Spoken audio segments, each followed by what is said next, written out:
கௌதம் கிருஷ்ணா இயக்கத்தில் சாய் தன்சிகா நடிப்பில் வி செந்தில்குமார் பெருமையுடன் வழங்கும் யோகிடா பிப்ரவரி 6 முதல் உலகமெங்கும். பாருங்க, மங்காத்தா கிட்ட நிற்கவே முடியாது.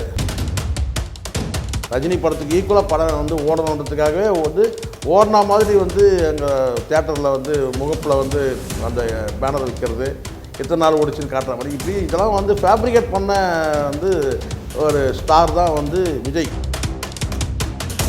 அவர் ஒரு நல்ல ஒரு பக்திமான். அவர் மனசாட்சியில் சொல்லுங்கள், இது பார்த்தீங்கன்னா ஆர்கானிக்காக நடந்த வசூல் ஆகுது, கலெக்ஷன் ஆகுது கிடையாது. எல்லாம் அந்த தற்கொலை கும்பல்கள் கட்சிக்காரங்க வச்சு வாங்கிட்டு படம் ஓடின மாதிரி சீன் காமிச்சாங்க. ஏன் இப்போ தெரிய படத்தை கொண்டு அதை ரிலீஸ் பண்ண வேண்டியது தானே? இதே படத்தை மங்காத்தா படத்தை பொங்கலுக்கு ரிலீஸ் பண்ணியிருந்தாங்கன்னா வேறு லெவலாக இருக்கும். இன்னும் இருக்கிற படம்லாம் இன்னும் சேதாரமாக இருக்குது. ஏன்னா அந்த அளவுக்கு படம் நல்ல தரமான படம். அதனால் பிகில் படம் ரிலீஸ் ஆனால் கூட ரீரிலீஸ் ஆனாலும் கூட அந்த படம் ஓடுறதுக்கான வாய்ப்பு கிடையாது. ஜனநாயகம் சுத்தம் கோமா ஸ்டேஜுக்கு போயிருக்கு. ஜனநாயகம் கோமாவில் படுத்துறாரு ஜனநாயகம்.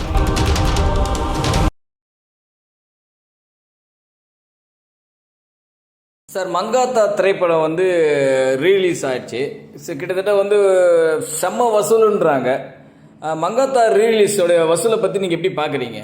சுருக்கமாக சொல்கிறேன், ஏற்கனவே நடந்த வசூலை விட அதிகமான வசூலை அடையாது. அதுவும் சன் பிக்சர்ஸ் அவங்களுடைய அந்த ப்ரொடக்ஷன் கெரியர்லேயே ஃபஸ்ட்டு ரீலீஸ் ஆகிற ஒரே படம் இந்த படம் தான். கண்டிப்பாக 2 நாளில் தெரியும். மிகப்பெரிய ஒரு வசூலை மங்காத்தா பெறும். கடந்த முறை என்ன ரெக்கார்டோ அந்த ரெக்கார்டை பிரேக் பண்ணுற மாதிரி வசூல் இருக்குது. ஏன்னா அந்த அளவுக்கு மக்கள்கிட்ட மிகப்பெரிய ஒரு ஆர்ப்பரிக்குது மக்கள். அஜித்தோட படம் எப்போ வருது ரீரிலீஸ்னு சொல்லிட்டு, அதுவும் மங்காத்தா ரொம்ப மிகப்பெரிய எதிர்பார்ப்பு இருக்குது மங்காத்தாவுக்கு. 2 நாளில் உங்களுக்கு தெரியும் என்னென்ன. இப்போவே பார்த்தீங்கன்னா புக்கிங் களை கட்டுது. 2 நாளில் உங்களுக்கு தெரிஞ்சிடும். இல்லை சார், இந்த படம் என்னென்னா கில்லி சச்சின்லாம் வரல அப்படின்றானுங்க. நம்ம தெரியும், நம்ம தான் ஸ்கேம் உடைச்சோம். பாருங்க, மங்காத்தாவுக்கிட்ட நிற்கவே முடியாது. இப்போ எப்படி படையப்பா உங்களுக்கு தெரியும், 25 நாள் ஃபுல்லாக போச்சு. அந்த பழைய அந்த வசூலை பார்த்தீங்கன்னா எப்படி ரெக்கார்டை பிரேக் பண்ணிச்சோ அந்த அளவுக்கு தான் இங்கே மிகப்பெரிய கூட்டத்தில் நம்ம பார்த்தோம். படையப்பா படத்தில் நாமளே போயிருந்தோம். இவனுடைய சச்சின் படத்துக்கும் போயிருந்தோம். அந்த ஸ்கேமையும் நம்ம பார்த்தோம். அதுக்கப்புறம் ரிலீஸ் ஆன ஃப்ரெண்ட்ஸாக இருக்கட்டும், கில்லியாக இருக்கட்டும், அடுத்தடுத்து எல்லா படங்களும் சொல்கிறேன். எந்த படமும் சொல்லிக்கிற மாதிரி கிடையாது. சொல்லிக்கிற மாதிரி இல்லை. ஈக்காக்கா கூட இல்லை தேட்டரில், வெறிச்சோடி போயிருந்தது தேட்டரில். இன்றைக்கி ரீரிலீஸுக்கு பார்த்தீங்கன்னா படையப்பா கேப்டன் பிரபாகரன் பிறகு பார்த்தீங்கன்னா படையப்பா பிறகு பார்த்தீங்கன்னா மங்காத்தா பெரிய அளவில் எதிர்பார்ப்பு இருக்குது. பொறுத்திருந்து பாருங்கள், சொல்லி அடிப்பாங்க. நிச்சயமாக சொல்கிறேன், மிகப்பெரிய வெற்றியை எதிர்நோக்கி இருக்குது. ரீரிலீஸ் வரலாறுலேயே இது பெரிய அளவில் பேசப்பட பாருங்கள். இல்லை சார், இப்போது ஆர்கானிக்காக வாங்கி பார்க்குறதுக்கும் இந்த ஸ்கேமுக்கும் நிறைய வித்தியாசம் இருக்குது. இவனுங்க ஆகும்னா அந்த ஸ்கேம் வசூல் தூக்கிட்டு வராங்களே, இது எப்படி பார்க்குறீங்க? இது ஏற்கனவே கடந்த காலத்தில் நிறைய நம்ம பார்த்துருக்கோம் சார். இவங்க படத்தை ஓடாமையே ஓட வைக்கிறது. சொன்னதுக்கு யாருன்னு கேட்டிங்கன்னா ஆதாரமாக பீலா பிஸ்மியே சொல்லியிருப்பான் ஒரு வீடியோவில். ஓடாத படங்களெல்லாம் ஓட வைக்கிறதுக்கு ஒரு குறிப்பிட்டு அந்த பத்திரிகையில் போய் பேசுகிறது, ப்ரொமோஷன் பண்ணுறது, இதெல்லாம் எஸ்ஏசியே பண்ணாருன்றதே ஒரு தகவல் இருக்குது. இந்த ரஜினி படத்துக்கு ஈக்குவலாக இவர் படம் ஓடணுன்றதுக்காக தியேட்டரில் அப்ரோச் பண்ணி ஓட வச்சாருன்னு சொல்லி வீடியோலாம் இருக்குது. நான் உங்களுக்கு அனுப்புகிறேன், அந்த வீடியோ பாருங்கள். பீலா பிஸ்மி சொன்ன வார்த்தையே இருக்குது. ரஜினி படத்துக்கு ஈக்குவலாக படம் ஓடணுன்றதுக்காகவே ஓடினா மாதிரி எங்கள் தியேட்டரில் முகப்பில் அந்த பேனர் வைக்கிறது, எத்தனை நாள் ஓடிச்சுன்னு காட்டுற மாதிரி இப்படி இதெல்லாம் ஃபேப்ரிகேட் பண்ண ஒரு ஸ்டார் தான் விஜய்.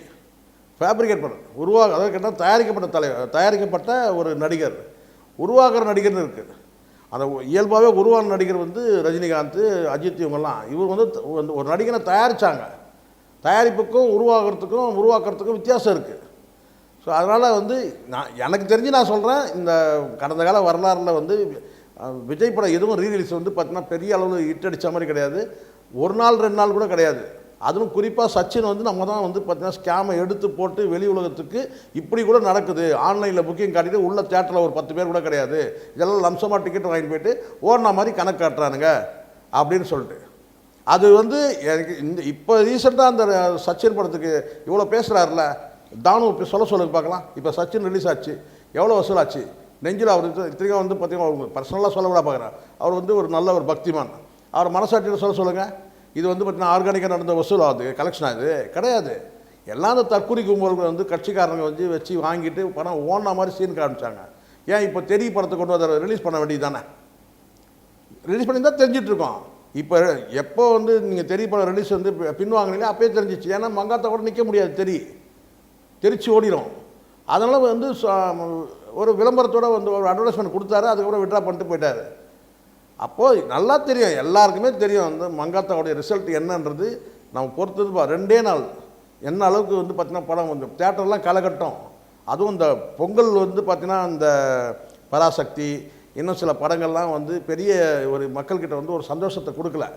இதே படத்தை வந்து மங்காத்தா படத்தை பொங்கலுக்கு ரிலீஸ் பண்ணியிருந்தாங்கன்னா வேறு லெவலாக ஆகிட்டும். இன்னும் வந்து இருக்கிற படம்லாம் இன்னும் சேதாரமாக இருக்கும். ஏன்னா அந்த அளவுக்கு வந்து படம் வந்து நல்ல தரமான படம். அதுவும் குறிப்பாக வந்து மங்காத்தா வந்து அஜித்தோட என்ன சொல்லலாம் இந்த கெரியர்லேயே வந்து ஒரு பெரிய டேர்னிங். ரசிகர்லாம் தூக்கி வச்சு கொண்டாடின படம் மங்காத்தா. அதனால் 2 நாள் வெயிட் பண்ணி பாருங்கள் எப்படி இருக்கணும், அப்போ தெரியும் தலை தான். கிட்டத்தட்ட முதல் நாளே பார்த்தீங்கன்னா தமிழ்நாட்டில் மட்டும் கிட்டத்தட்ட 1.5 லட்சம் டிக்கெட் விற்றுருக்கான் சார், முதல் நாள் மட்டுமே. சொல்கிறேன் சார், இப்போது ஃபுல்லாக ஆன்லைன் புக்கிங் பாருங்கள். இது யாராவது ஃபேப்ரிகேட் பண்ணி யாராவது அஜித்தோட ரசிகர்கள் தொண்டர்கள் கட்சி ஏதாவது ஒரு கட்சி நடத்துகிறாங்களா, தொண்டர்கள் போய் வாங்க போகிறாங்களா? விஜய்க்கு பண்ணது எல்லாமே எனக்கு கேட்டால் இந்த சினிமாவில் இருக்கிற ஸ்டார் வேல்யூ நின்னா தான் அரசியலில் நிற்க முடியும்னு கட்டாயம் இருக்குது. அப்போ அதனால் அந்த படத்தை ஓட்டி தான் ஆகணும், ஓட்டின மாதிரி காட்டி தான் ஆகணும். அப்போ அதுக்காக என்ன சொன்னா படத்தை போய் ரசிகர்களே போய் டிக்கெட் வாங்க சொன்னாங்க. அஜித்துக்கு அந்த நிலைமை கிடையாது சார். இது ஆர்கானிக்காக வந்து மக்கள்கிட்ட வந்து வரக்கூடிய எழுச்சியாக வந்து தன்னெழுச்சியாக வந்து வாங்கக்கூடிய மக்கள், தியேட்டருக்கு வந்து படம் எடுக்கக்கூடிய மக்கள் இது. அதனால் இதையும் விஜயோட வந்து ஒரு ஃபேப்ரிகேட் பண்ண இந்த ஒரு கூட்டம் வந்து டிக்கெட்டை வாங்கின மாதிரி ஆன்லைனில் டிக்கெட் புக்கிங் காட்டிட்டு அதுக்கப்புறம் வந்து தேட்டரில் போய் 10 பேர் கூட இல்லாத அந்த அவலத்தெல்லாம் நம்ம பார்த்தோம். அதனால் அதுக்கும் வித்தியாசம் இருக்குது. எப்படி ரஜினி அவர்களுக்கு வந்து படையப்பா படத்துக்கு வந்து எப்படி வந்து ஆர்கானிக்காக வந்து ஒரு பெரும் கூட்டம் வந்தது. நம்ம பல நைட் ஷோ நம்ம பார்த்தோம், பெரிய கூட்டம் வந்துச்சு. 25 நாள் வந்து ஃபுல்லாக போய் இன்னும் கூட ஓடி இருக்கும் படம். அந்த அளவுக்கு வந்து படத்துக்கு வந்து அவ்வளோ வரவேற்பு இருந்தது. அதே மாதிரி இப்போ வந்து ரீரிலீஸ் வந்து இப்போ வந்து ஒரு ட்ரெண்டாக மாறிடுச்சு. ஆனால் அந்த ட்ரெண்டு வந்து யாராலும் வந்து பார்த்திங்கன்னா வந்து ஸ்டாண்ட் பண்ண முடியுது கேட்டால் பெரிய ஸ்டார்களால் வந்து ரஜினி அஜித் இந்த மாதிரியான நடிகர்களால் தான் கூட முடியும். இப்போ ஏன் விஜய் வந்து பெரிய நடிகராக வந்து கொண்டு வர முடியும்னா அந்த படம் வந்து முதல்லே ஃப்ளாப்பு.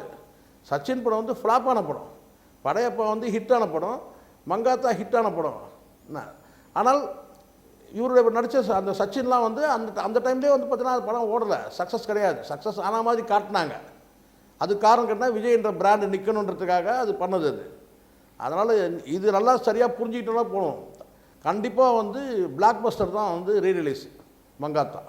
இல்லை சார், இந்த திரைப்படமே பார்த்தீங்கன்னா புதுப்பட ரிலீஸ் மாதிரி அனைத்து தமிழ்நாட்டில் நிறைய ஊர்களை கட் அவுட் பேனர்களை வச்சு கொண்டாடி இருக்காங்க இந்த திரைப்படத்தையே. இப்போ இன்னைக்கு உள்ள காலம் வந்து ஒரு ரீரிலீஸை வந்து மக்கள் கொண்டாடுறாங்க சார். 25 வருஷத்துக்கு முன்னாடி எடுத்த ஒரு படத்தை வந்து மீண்டும் வந்து தேட்டரில் ரிலீஸ் பண்ணும்போது இன்னைக்குள்ள அந்த ஜென்ரேஷன் வந்து விரும்புகிறாங்க. அதனால் வந்து இந்த கட் அவுட்டு விளம்பரம் இதெல்லாம் வந்து ரசிகர்கள் ஒரு பக்கம் பண்ணுறாங்கன்றது வேறு. ஆனால் தேட்டர்களே வந்து என்ன இன்றைக்கி வந்து எடுக்கக்கூடிய படங்கள் பல படங்கள் வந்து சரியான வசூலை தர முடியல, லாபகரமாக தேட்டர்கள் நடத்த முடியலன்னா ரீரிலீஸ் போட்டாலாவது அந்த ரசிகர்கள் வருவாங்கும் போது அது ஒரு சில நேரங்கள் ஒர்க் அவுட் ஆகுது.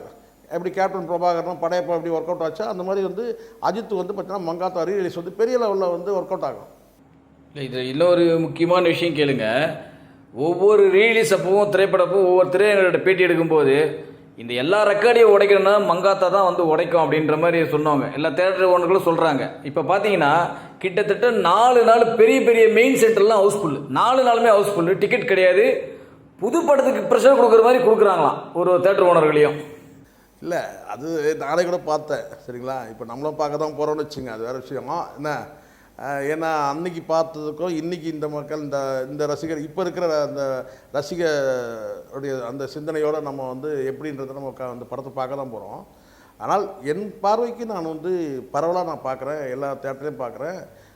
அஜித்துக்கு வந்து எப்படி இந்த பொங்கல் சீசனில் வந்து கடந்த காலத்தில் வந்து நான் சொல்ல ரஜினிகாந்த் முரட்டு காலை படத்துலேருந்து நான் சொல்கிறேன், ஒரு முக்கியமான வந்து இந்த பண்டிகை காலங்களில் பெரிய நடிகருடைய படங்கள் வர ஒரு எதிர்பார்ப்பு இருக்குது. அந்த எதிர்பார்ப்பு வந்து இந்த பொங்கலுக்கு வந்து இருந்தது, அது சரியான அளவில் பூர்த்தி ஆகலை. இப்போ ஒரு வாரம் தள்ளி வந்தால் கூட இது பெரிய அளவில் மக்கள்கிட்ட வந்து ஒரு கொண்டாட்டம் இருக்கும். ஸோ அதனால் இப்போ இன்றைக்கி காலகட்டம் சார் ஒரு ரீலீஸை வந்து ஒரு ட்ரெண்ட் ஆகிடுச்சு. அதுக்கு வந்து பல வெற்றி பெற்ற படங்கள் சாட்சி. அதுக்காக விஜய் படம் வந்து போகலைன்னு சொன்னால் அது வந்து அந்த கடந்த காலத்துலையும் அந்த படம் போகலை, அதுதான் உண்மை. இப்போ பாருங்கள் விஜய்க்கு வந்து விசில் கொடுத்துருக்குறாங்க. கண்டிப்பாக பிகில் படத்தை வந்து ரீரிலீஸ் பண்ணுவானுங்க, நீங்கள் வேணால் பாருங்கள். ஏன்னா விசில் பிகில் ரெண்டும் ஒன்று தான். இப்போ கண்டிப்பாக ரீலீஸ் பண்ணுவானுங்க. ஆனால் அது ஓட வைப்பானுங்க. என்ன செய்வானுங்கன்னா அது ஓடாது, ஓட வைப்பானுங்க. என்ன செய்யணும்னா அந்த தற்கொலைக்கு முன்னில் போயிட்டு அந்த கப்பு முக்கிய பிகிலுன்ற அந்த வசனத்தை வந்து பார்க்கறதுக்காக என்ன செய்யணுங்க டிக்கெட் எடுத்து அனுப்போம். நீங்கள் வேணால் பாருங்கள், ரீரிலீஸ் ஆகுதா இல்லையான்னு பாருங்கள், கண்டிப்பாக போடணும். ஆனால் அந்த படம் வந்து எனக்கு தெரிஞ்சு போகாது. அது அப்பவே ஃப்ளாப் சார் படம். அதுவும் சொன்னேன், அப்பவும் அது படம் ஃப்ளாப் தான். அது அந்த நஷ்டத்தை எல்லாமே ஈடுகட்ட காப்பி தான். அதில் பார்த்தீங்கன்னா தளபதியில் வரக்கூடிய சில காட்சிகள் இதெல்லாம் நம்ம அந்த படத்தில் நீங்கள் பார்த்தாலே தெரியும். எவனுக்கு சொந்த சரக்கு இல்லை, புதுசாக சிந்திக்கிறதுலாம் கிடையாது. ஏற்கனவே வந்து இருக்கிற பட காட்சியை வேறு நடிகரில் போட்டு எடுக்கும்போது அது புதுசாக காட்டுற மாதிரி இருக்குது. தளபதியில் வந்து வரக்கூடிய பல காட்சிகள் அந்த படத்தில் வந்திருக்கும், நாயகனில் வரக்கூடிய காட்சிகளும் அந்த படத்தில் வந்திருக்கும். இது ரெண்டுத்தையும் மிக்ஸ் பண்ணி தான் அதை கொடுத்தானுங்க பிகில். நீங்கள் என்ன எடுத்து பாருங்கள், சில காட்சிகள் ஒப்பீட்டளவில் பார்த்தீங்கன்னா நாயகன் படமும் தளபதி படமும் மிக்ஸ் பண்ணியிருக்கோம் அந்த பல காட்சிகள். ஸோ அதனால் அது பிகில் படம் ரிலீஸ் ஆனால் கூட ரீரிலீஸ் ஆனால் கூட அந்த படம் வந்து ஓடுறதுக்கான வாய்ப்பு கிடையாது. ஜனநாயகன் சுத்தம் கோமா ஸ்டேஜுக்கு போயிட்டு இருக்கு. ஜனநாயகன் கோமாவில் படுத்துறாரு ஜனநாயகன்.